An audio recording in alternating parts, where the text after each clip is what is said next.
আইয়ুব নবীর একটা ফলের বাগান ছিলেন। সকাল বেলা দেখেন ফলের বাগানে আগুন জ্বলতেছেন, ফলগুলো নষ্ট হয়ে গেছে। কর্মচারী যারা ছিল যায় বললেন, পয়গম্বর ও আল্লাহর নবী গো, আপনার ফলের বাগান নষ্ট হয়ে গেছে। আইয়ুব আলাইহিস সালাতু ওয়াস সালাম বলেন, আলহামদুলিল্লাহ, আল্লাহু আকবার। আল্লাহ যা করেন ভালোর জন্য করেন। পয়গম্বর আল্লাহর ইবাদত করেন, বন্দেগী করেন। আবার কিছুদিন পর আইয়ুব আলাইহিস সালাতু ওয়াস সালামের যে গমের শীষ ছিল, ওই ফসল আগুন লেগে পড়ে যায়। লোকেরা দেয়া বলে, পয়গম্বর আপনার যে গমের শীষ গুলা ছিল, ক্ষেত গুলা ছিল, সব পুড়ে ছাই হয়ে গেছে। আইয়ুব আলাইহিস সালাতু ওয়াস সালাম শুধু আলহামদুলিল্লাহ বললেন। আল্লাহ যা করেন ভালোর জন্য করেন। আইয়ুব আলাইহিস সালাতু ওয়াস সালামের 12 জন সন্তান মক্তবের ভিতরে লেখাপড়া করেন। উস্তাদ যেই কোনো একটা কাজে বাইর হলেন, বাইর হওয়ার যাওয়ার সাথে সাথে শয়তান সাদরা ভেঙে দিয়া আইয়ুব আলাইহিস সালাতু ওয়াস সালামের 12 জন সন্তানকে মেরে ফেললেন। আইয়ুব নবীকে দিয়ে লোকেরা বলল, উস্তাদ বলল, পয়গম্বর ও পয়গম্বর, যে কোনো একটা জরুরতের কাছে আমি ঘর থেকে বাইর হয়েছিলাম, কিন্তু হঠাৎ ছাদ ভেঙে পড়ে আপনার 12 জন সন্তান মারা যায়। আইয়ুব আলাইহিস সালাতু ওয়াস সালাম আল্লাহর কাছে বলে, আল্লাহ তুমি যা করো সব ভালোর জন্যই করো। এরপরে আইয়ুব নবী নামাজ ছাড়ে নাই, আল্লাহর ইবাদত ছাড়ে নাই, বন্দেগী ছাড়ে নাই। শয়তান কোনো ভয় পারতেছে না। এমনি ভাবে আর একদিন বলতেছেন, তার দ্বন্দ্ব সব শেষ হয়ে গেল, ফলের বাগান শেষ হয়ে গেল, সন্তান মারা গেল। সমাজের লোকরা বলতেছে, সে আল্লাহর পয়গম্বর না। আল্লাহর পয়গম্বর যদি হইতো তাইলে কি তার উপরে তো গজব আছে, তার উপরে কি এত আযাব আছে? আল্লাহর পয়গম্বর না, আল্লাহর পয়গম্বর না। লোকেরা ঘৃণা করতে শুরু করলো, আপনি আল্লাহর পয়গম্বর হলে আপনার উপরে এত আযাব আসে না।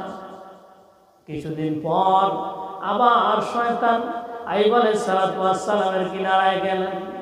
আইয়ুব আলাইহিস সালাতু ওয়াস সালামের কাছে যেয়ে বলেন, আমি মুসাফির, আপনার কানে কানে কিছু কথা আছে। যখন বললেন কি কথা, কানে কানে বলবো। কানের কাছে যাইয়া কানের ভিতরে একটা ফু দিলেন। এই ফুটা দিতে দেরি সকালবেলা ঘুম থেকে উঠে দেখেন আইয়ুব আলাইহিস সালাতু ওয়াস সালামের গায়ের ভিতরে গোড়া বাচ্চা দেখা যায়। দিন দিন এই গোড়া বাচ্চাগুলো বাড়তেছে, আর কমে না, শুধু বাড়তেছে, তারপরও কমে না। আস্তে আস্তে এই গোড়াগুলো গন্ধ ছুটে গেছে, এই গোড়াগুলোর ভিতরে পোকা ধরে গেছে, দুর্গন্ধ। এলাকার লোকেরা বলতেছে,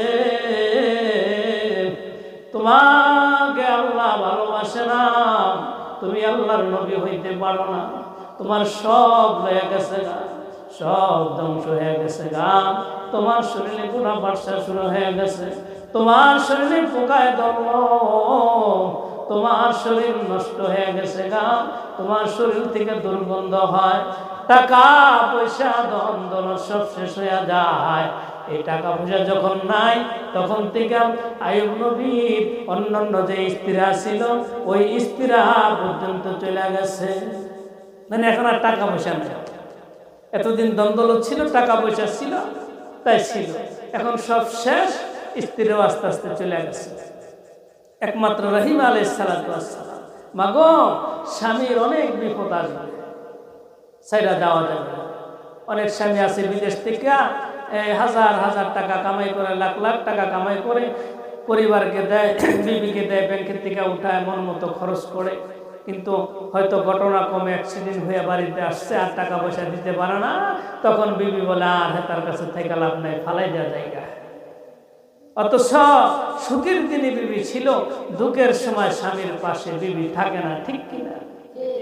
অন্য অন্য বিবিরা আলাইহিস সালাতু ওয়াস সালামকে ছেড়ে চলে গেলেন। রহিম আলাইহিস সালাতু ওয়াস সালাম স্বামীকে ছেড়ে যায় না, স্বামীর খেদমত করতেছে। জমানো যা টাকা পয়সা ছিল সব টাকা পয়সা দিয়ে দিলেন, খাওয়ালেন। আর মাত্র কয়েকজন বহন করতে নাই আলাইহিস সালাতু ওয়াস সালাম। এই সাথী সালাম রহিম আলাইহিস সালাতু ওয়াস সালাম সারা কেউ নাই, কেউ না। গ্রামের লোকেরা বলে আইয়ুব নবীকে আপনি নিজের ইচ্ছায় চলে যান, যদি নিজের ইচ্ছায় আপনি না যান আপনার সমাজ থেকে বাইর করে দেব, এলাকা থেকে বাইর করে দেব। আইয়ুব নবী নিজের বহন করা লোকদেরকে বলে চল অন্য গ্রামের ভিতরে নিয়ে যাও। অন্য গ্রামে গেলেন, ওই গ্রামের লোকেরাও জায়গা দেয় না। দ্বিতীয় গ্রামে গেলেন, দ্বিতীয় গ্রামের লোকেরা জায়গা দেয় না। এমনি ভাবে 7টা গ্রাম পর্যন্ত ঘুরলেন। 7টা গ্রাম ঘুরার পর কেউ জায়গা দেয় না। যারা বহন করলেন তারা একটা গাছের কিনারায়, গাছের নিচে আইয়ুব আলাইহিস সালাতু ওয়াস সালামকে বসায় দিলেন। ওই যে বহনগুলা তারা বলতেছে না না না, তোমাকে যদি আল্লাহ ভালোবাসতো সমাজের একটা লোক তোমাকে জায়গা দেয় না, দুর্গন্ধের কারণে তোমাকে ছাড়াইয়া দিল, দুর্গন্ধের কারণে সরাইয়া দিল, আমরাও তোমাকে ফালাইয়া চলে যাই। একমাত্র ওই দুঃখের দিনের সাথী রহিম আলাইহিস সালাতু ওয়াস সালাম সারার কেউ নাই। একমাত্র দুঃখের সাথী ওই সময় স্বামীকে বলে, স্বামী গো, ও স্বামী, ঘরের যা যা ছিল গো সব শেষ হয়ে গেছে স্বামী, আপনি যদি অনুমতি দেন, আপনার অনুমতি লইয়া আমি মানুষের বাড়িতে যাব, মানুষের বাড়িতে কাজ করব, কাজ করে কিছু খাবার নিয়ে আনবো, এই খাবার আমি আপনার মুখে উঠাইয়া দিব। স্বামী গো, আপনি যদি অনুমতি দেন, একজন পয়গম্বরের স্ত্রী হইয়া সমাজের লোকেরা তাড়াইয়া দিল, টাকা পয়সা সব শেষ হয়ে যায়, 12 জন সন্তান শেষ হয়ে যায়, বিল্ডিং সব শেষ হয়ে যায়, যত ফসল আছে শেষ হয়ে যায়, পালামাল যা ছিল সব এলাকার লোকরা লুটপাট করে নিয়ে যায়, সবাই চলে যায়। কিন্তু রহিম আলাইহিস সালাতু ওয়াস সালাম সারা স্বামীকে ভুলে না, স্বামীর দ্বারে দ্বারে থাকে, স্বামীকে তো ভালোবাসে, স্বামীকে তো মহাব্বত করে। স্বামী গো, আপনার গুড়া পাশার গন্ধ আমার কাছে পায় না, জগতের মানুষের কাছে যদি গন্ধ হয় আমার কাছে গন্ধ লাগে না, আপনি অনুমতি দেন, অনুমতি দিলে আমি পরের বাড়িতে যাব, কাজ করব, কাজ করে আমি আপনার মুখে লোকমা তুলে দিব, তারপরও আমি আপনাকে ছেড়ে যাব না। জোরে জোরে বলেন সুবহানাল্লাহ। এটা কি বলে বিবি? আর ওনার বিবিরা করব,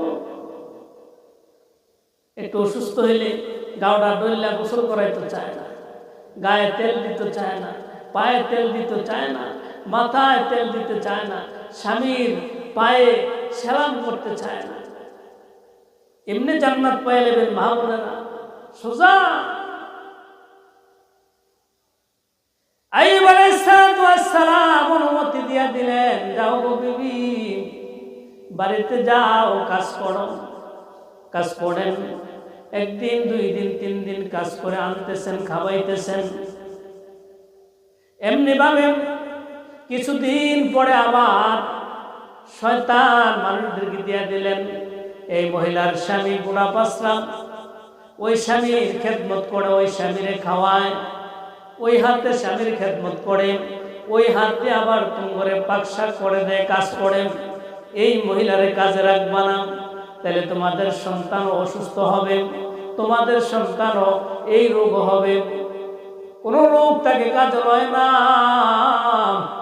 1 দিন 2 দিন 3 দিন, আজ আমার স্বামীর মুখে কোন লোকমা দেব, কি খাবার দেব, একজন মহিলার কাছে গেলেন, দিনদার মহিলা। ওই মহিলার কাছে যেয়ে বলেন, আমাকে কিছু খাবার দেন, আমি আপনার বাড়িতে কিছু কাজ করব, খাবার নিয়ে যাব। কয়, না না, আমি খাবার দিব না। আমি যত মানুষকে টাকা দিছি, কিন্তু মানুষ আমাকে টাকা ফিরিয়ে দেয় নাই, তোমাকে টাকা দেওয়া যাবে না। তবে একটা শর্ত আছে। কি শর্ত?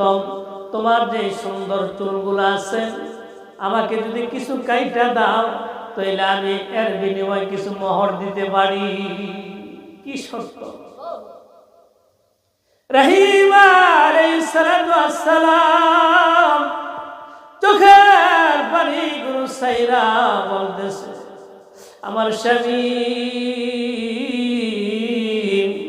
এত দুর্বল, আমার হাতে ধইরা, আমার গায়ে ধইরা দাঁড়াইতে পারে না, বসতে পারে না, আমার নরম চুলগুলা ধইরা দাঁড়ায়, আমার নরম চুল ধইরা বসে। আর যদি আমি চুলগুলো কাইটা দেই, তাইলে কে বলবে হাত ধইরা? কিভাবে উঠবে আমার স্বামী?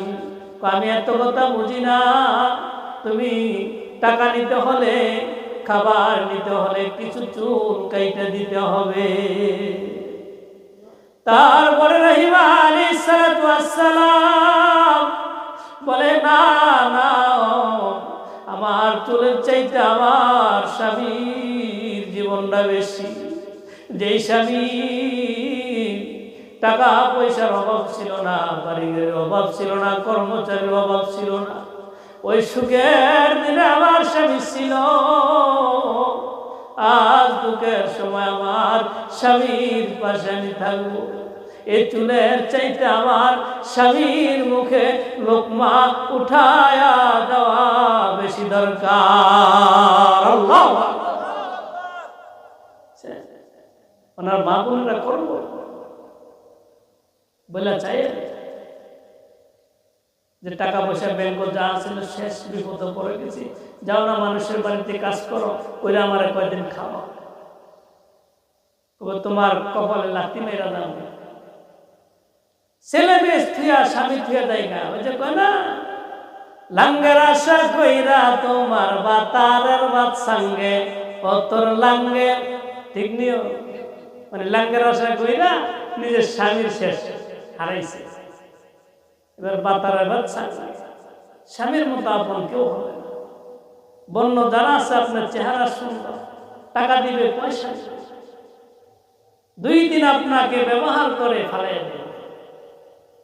যেই ছেলেটা আপনাকে খারাপ বুদ্ধি দিতে পারে, ঘর থেকে বাহির করতে পারে, তার যৌবনের দিকে টাইনা নিতে পারে, 2 দিন পরে আপনাকে ব্যবহার করে ফালাইয়া সে আরেকটা মায়ের দিকে নজর দিবে।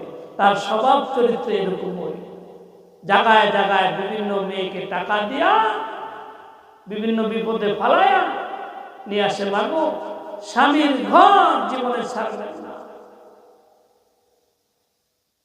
যে কথাটা বলতেছিলাম, কিছু চুল কাইটা দিলেন, শয়তান আবার আসলেন, আইসা বললেন, আপনি যে খাবার খান, আপনি জানেন কিভাবে আপনি খাবার খান? আপনার বিবি কিভাবে আনে?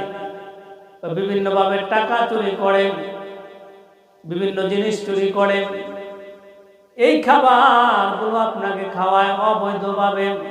মানে শয়তান তার ভাবে আইয়ুব নবীকে বুঝাইয়া গেলেন। প্রমাণ হলো, আপনার বিবির চুলের দিকে তাকায়েন, তার চুলগুলো মানুষ কাইটা রাইখা দিছে কেন? যদি দোষী না হয়, চুলগুলো কেন কাইটা রাইখা দিল? আইয়ুব আলাইহিস সালাতু ওয়াস সালাম কাছে আসলেন। বিবি রহিমা আলাইহিস সালাতু ওয়াস সালাম আগের মতো আবার লোকমা দিতে গেলেন। আইয়ুব নবী বলে, না, আমি তোমার হাতের খাবার খাবো না, তোমার কোনো খানা খাবো না, কোনো দানা পানি মুখ দিব না। তুমি চুরি করো, তুমি অবৈধভাবে টাকা পয়সা রুজি করে আনো, আমি তোমার খাবার আমি খাবো না। আমি আইয়ুব নবী যদি সুস্থ থাকতাম তোমাকে আমি 100 দররার আঘাত করতাম। আল্লাহর কসম খায়া বলেন আমি 100 দররার আঘাত আমি তোমাকে করতাম। এই কথা যখন বললেন রহিম আলাইহিস সালাতু ওয়াস সালাম সেইটাই পড়ে গেলেন, প্রভু ও আমার মা না গো, কে জানি কি আমার স্বামীরে বুঝে গেছে। তুমি তো জানো আমি কোনো খারাপ কাজ করি না, আমার সতীত্ব নষ্ট হয় না। আমার স্বামীর মুখে খাবার তুলে দেওয়ার জন্য আমি আমার চুলগুলো দিয়া খানা আনছি আমার স্বামীরে খাওয়াইবার জন্য, কিন্তু আমার স্বামীরে কে কি বলছে, আমার স্বামী আমাকে দূরে সরাইয়া দিছে। প্রভু গো তুমি ছাড়া আর কেউ নাই, তুমি আমার সতীত্ব প্রমাণ দিয়া দাও গো প্রভু। আল্লাহ বলে জিবরাইল, ও জিবরাইল যা আইয়ুব নবীর কাছে যা, যাইয়া তুই সাক্ষ্য দিবি যে আপনার বিবি পবিত্র, আপনার বিবি দোষী না। বলেন সুবহানাল্লাহ। জিবরাইল এসে নিজে সাক্ষী দিলেন, আইয়ুব নবী গো আপনার বিবি পবিত্র, কোনো দোষী না, চুরি করে না, অবৈধভাবে কোনো টাকা না। এই কথা যখন আইয়ুব নবীকে বললেন, আইয়ুব নবী চোখের পানিগুলো ছাইরা ডাক দেয়া বলে বিবি গো, ও বিবি আয় আয় আয় আমার বুকে আয়, আমার কাছে আয়, আমি ভুল করছি। আমাকে কে কিভাবে বলছে আমি তোমাকে জিজ্ঞাসা না করে, পরামর্শ না করে আমি তোমার অবিশ্বাস করছি গো বিবি। তোমার কলিজায় আমি আঘাত দিছি, বলছি তোমার হাতের খানা আমি খাবো না, তোমার লোকমার খাবো না। বিবি গো আমাকে তুমি ক্ষমা করে দাও। বিবি আয় আয় আমার কাছে আয়, তোমার হাত দিয়া আবার লোকমা উঠে আমার মুখে দাও। আমি প্রমাণ পাইছি তুমি সত্য, আর কোনদিন তোমাকে অবিশ্বাস করবো না। জোরে জোরে বলেন সুবহানাল্লাহ। একদিন আর 2 দিন না, 18 বছর পর্যন্ত কিরায় খাইছে, শরীরের গোশতগুলো পচে গেছে, কিরাগুলো পড়ে যান। আইয়ুব আলাইহিস সালাম ডাক দিয়ে বলে বিবি গো ওই কিরাগুলো উঠায় দাও, আমি হাতে উঠাইবার কোনো শক্তি নাই। বিবি গো এই কিরাগুলো আমি মরল আমার গোশত খাবে, জীবিত থাকতে আমার গোশত রক্ত খায়া অত্যন্ত পক্ষে কিরাটা কিছুদিন বাইচা থাকো, তৃপ্তি করে আমার গোশত খাক, আমার রক্ত খাক। ও বিবি আবার পোকাগুলো দইরাইয়া আমার গায়ে উঠে দাও। কবরে গেল এরকম পোকা মানুষের গোশত আর রক্ত খেয়ে। এই যে দেখেন না গরু ছাগল মরলে পোকা ধরেনি, এইভাবে মানুষও ধরে। দেখছেন আইয়ুব নবী কত বড় আল্লাহর প্রেমিক, তারপর কোনদিন না বলে নাই আল্লাহর কাছে শুধু শুকরিয়া। আল্লাহ তুমি যা করো আমি খুশি আছি। শয়তান 1 দিন 2 দিন 3 দিন কোনোভাবে আইয়ুব নবী একজন পয়গম্বর তাকে পারে নাই।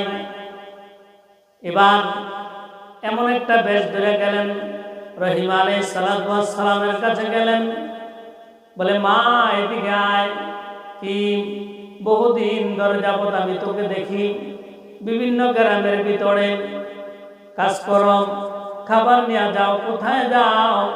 আমি জঙ্গলে যাই, আমার স্বামী এই অবস্থা, সমাজের সবাই তারা দেশে দুর্গন্ধ, পুরা শরীর কিরায় ধরছে, জিব্বা না ছাড়া পুরাটা অঙ্গে পুরাটা শরীরে পীড়া। শয়তান বলল, আমার কাছে একটা ওষুধ আছে, আমি তোমাকে দিব, যদি তুমি ব্যবহার করো তাহলে তোমার স্বামী বালা হইতে পারে, তবে খবরদার তোমার স্বামীকে বলা যাবে না। এই খাবারটা তুমি খাওয়াইবা আর এই শিশার থেকে তুমি ওষুধটা পান করাইবা, তবে খবরদার তোমার স্বামীকে বলতে পারবা না। রহিম আলাইহিস সালাতু ওয়াস সালাম বললেন, চেষ্টা করে দেখি যদি স্বামীকে সুস্থ করা যায়। একদিন আর 2 দিন নয়, 18 বছর পর্যন্ত কিরায় খাইলেন। যদি স্বামী একটু সুস্থ করা যায় এই জন্য ওষুধগুলো লইলেন, বাড়িতে নিলেন, পয়গম্বরকে খাওয়াইলেন।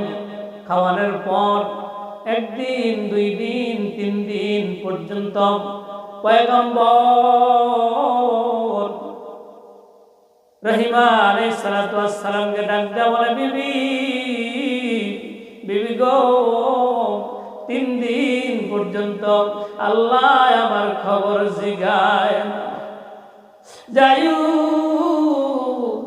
কেমন আছো, এই কথা আল্লাহ আমার জিগায় না, 3 দিন পর্যন্ত জিগায় না। এতদিন যত কষ্ট আমি পাইছি, 18 বছর পর্যন্ত আল্লাহ আমার জিগাইছে, আয়ুব কেমন আছো, আয়ুব কেমন আছো। আজ 3 দিন যাবত আমি কোনো খবর পাই না, আমার জিগায় না বিবি, আমি বুঝতে পারি না। আয়ুব নবী আল্লাহর কাছে দরখাস্ত করে, প্রভু ও আমার আল্লাহ, কোন অপরাধ আমি করছি, তুমি আমারে ক্ষমা করে দাও, তুমি আমারে মাফ করে দাও, তুমি আমাকে আর কেন জিগাও না, আয়ুব রে কেমন আছো এই কথাটা কেন জিগাও না। 3 দিন পর্যন্ত আমি খবর পাই না। আল্লাহ তুমি আমারে ক্ষমা করে দাও, তুমি আমারে মাফ করে দাও।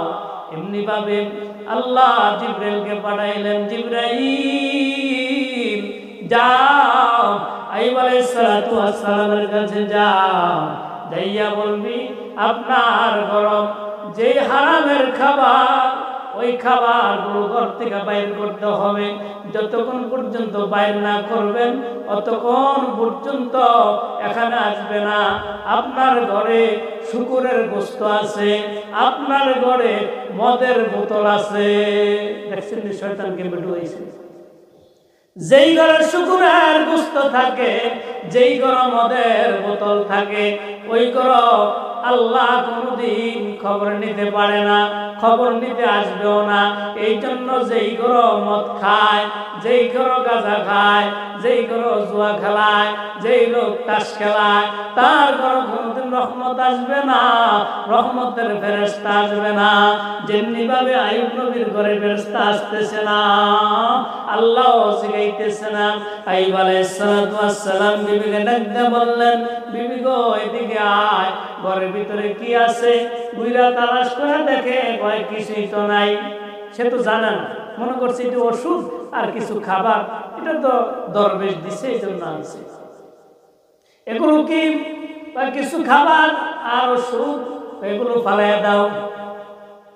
এগুলো ঘর থেকে ফালাইলেন। গভীর রাত আইয়ুব আলাইহিস সালাতু ওয়াস সালাম একটা চিৎকার দিলেন। রহিম আলাইহিস সালাতু ওয়াস সালাম ডাকতে বলে, স্বামী ও স্বামী, আজ কেন এত চিৎকার দিলেন, আওয়াজ দিলেন? ডাকতে বলে, রহিমা গো, ও বিবি, বিবি গো, এতদিন পর আল্লাহ আবার আমার খবর লইলেন। জোরে জোরে বলেন সুবহানাল্লাহ। এতদিন পরে আল্লাহ আমার আবার খবর লইলেন। দেখছেন, তাহলে ঘরের ভিতরে হারাম জিনিস ঢুকানো যাবে না, হারাম অবৈধ কামাই টাকা ঢুকানো যাবে না, খবর লইলেন। এমনি ভাবে কিছুদিন চলে যান। রহিম আলাইহিস সালাতু ওয়াস সালাম আবার গ্রামে গেলেন, কাজের জন্য গেলেন। পোকায় পুরা শরীর ধরতে ধরতে শেষ পর্যন্ত জিহ্বাটার মধ্যে যাবেন। ওই সময় আল্লাহর কাছে বলে, প্রভু আমার কোনো দুঃখ নাই, আমার কোনো ব্যথা নাই, সারা শরীর কিরায় খাইছে, আমার কোনো দুঃখ নাই। যেই জিহ্বাটা দিয়ে আমি আল্লাহ আল্লাহ আল্লাহ বইলা ডাকতাম, ওই জিহ্বাটা কিরায় ধরলে আমি কিভাবে আপনাকে ডাকবো?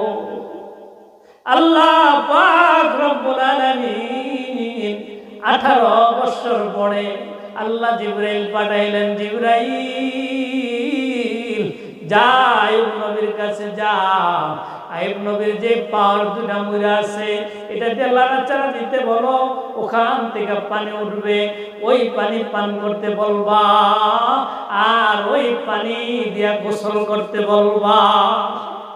আল্লাহ আল্লাহ,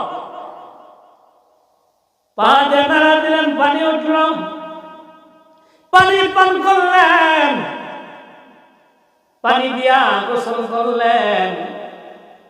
আগে আইয়ুব নবী যত সুন্দর, এর চাইতে আরো বহু গুণ সুন্দর হয়ে গেলেন। সুবহানাল্লাহ, বহু গুণ সুন্দর হয়ে গেছে, পরিষ্কার, সুস্থ, একবারে সুস্থ। আইয়ুব নবী একটু আড়ালে গেলেন। রহিম আলাইহিস সালাতু ওয়াস সালাম আগের জায়গায় আসলেন, ওই গাছের গোড়ায় আসলেন। আইয়ুব নবী কিন্তু অন্য জায়গায়। বিবি আসলেন, আয়েশা দেখে আইয়ুব নবী নাই। রহিম আলাইহিস সালাতু ওয়াস সালাম কান্না ভেঙে পড়ে গেলেন। হায় রে, আমার স্বামী কই, আমার স্বামী কই?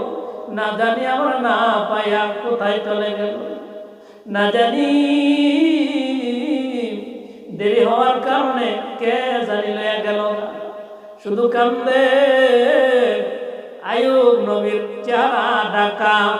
আইয়ুব নবী রহিম আলাইহিস সালাতু ওয়াস সালামকে পরিচয় দেয় নাই। কে গো? আমার নাম এই।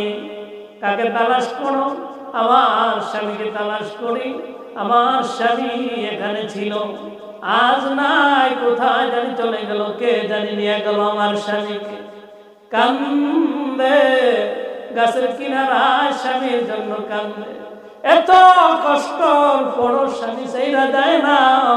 স্বামীকে তো ভালোবাসে, স্বামীকে তো মহব্বত করে, এত জীবন স্বামীকে ভুলে না। আইয়ুব নবী ঘুমটার আড়ালে থাইকা বলে, আপনার স্বামীর চেহারা কি আপনি চিনতে পারবেন?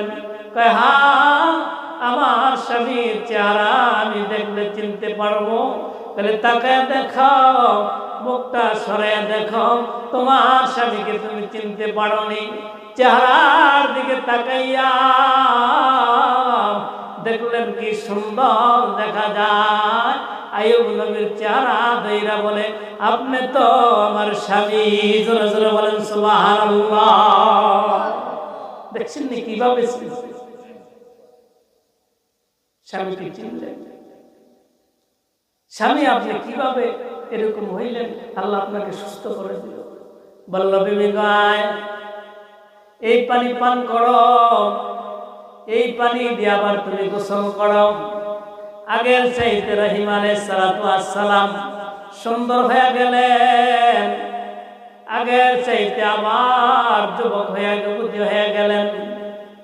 দুজনের কথাবার্তা শেষ। কথাবার্তার পর কিছু লোক আসলেন। হুজুর, আপনার ফলের বাগান ঠিক হয়ে আছে, সুবহানাল্লাহ। আপনার গমের বাগান ঠিক হয়ে আছে। আপনার ঘরের যে মালাবান সমাজের লোকেরা কাইরা নিয়ে গেছিল, সবাই একে একে আবার যে গুদামে দিয়া গেল। আপনার যে 12 জন সন্তান, ওই 12 জন সন্তান এখনো জীবিত আছে, সুবহানাল্লাহ। নিশ্চিত আল্লাহ দিছে কে? দেখছেন আল্লাহর কি খেলা। এই যে আপনার সন্তানরা বক্তব্য লেখাপড়া করতেছে, আবার ফিরে দ্বন্দ্ব সব ফিরে। কিন্তু একটা কথা বাকি রইলেন, জিবরীল বললেন, আল্লাহর নবী গো, আপনি একটা কথা ভুলে গেছেন। কি কথা? আপনি তো আল্লাহর কসম খেয়ে বললেন, আপনি যদি সুস্থ হয়ে যান আপনার বিবিকে 100 চাবুকের আঘাত মারবেন। এটা তো বলছিলেন, কিন্তু এটা তো পুরা করতে হবে, যেহেতু নবীদের জবান আপনি বলছিলেন, আপনি পুরা করতে হবে। আল্লাহ বলছেন 100 গমের শীষ, মানে গম, 100 গম এক মুষ্টি বানায়া রহিমার পিঠে মৃত্যুভাবে আস্তে করে একটা আঘাত করবেন, আপনার কসম পুরা হলো, 100 বেতের আঘাত পুরা হলো। সুবহানাল্লাহ।